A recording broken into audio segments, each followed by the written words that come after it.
critical to the architecture, and let me identify my target quite clearly here. What I'm talking about is the science that won't replicate. I'm talking about that's the broken science, and it is almost entirely university primary research, and it isn't the natural sciences. What I'm saying, I'm not saying that what you learn in biology, physics, or chemistry is broken, but what I'm saying is that where research dollars are involved, and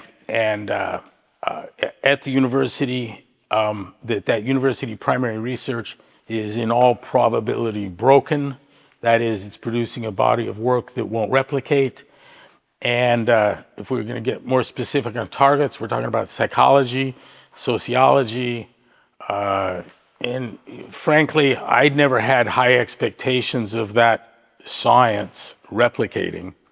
But the bummer is that the methodology that has produced the science that won't replicate has infected the medical sciences. And so now what we have is physicians, medical schools, and medical research has rushed to fully embrace the methodology of sociology, psychology, and elsewhere. It's typified by the reliance of null hypothesis significance testing and p-values for validation.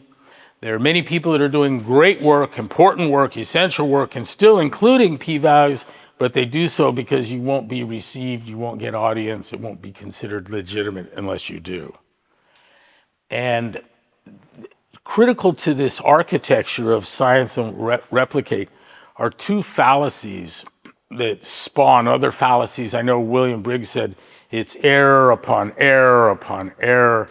And there are two fallacies that we can identify that I think we can begin, John, the instruction at the fourth grade in introducing kids to.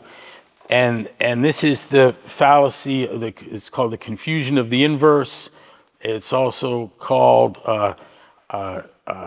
transposition of conditionals. And it's to confuse if A then B. It's the supposition that the probability of A given B is the same as the probability of B given A. That you can just make that reversal.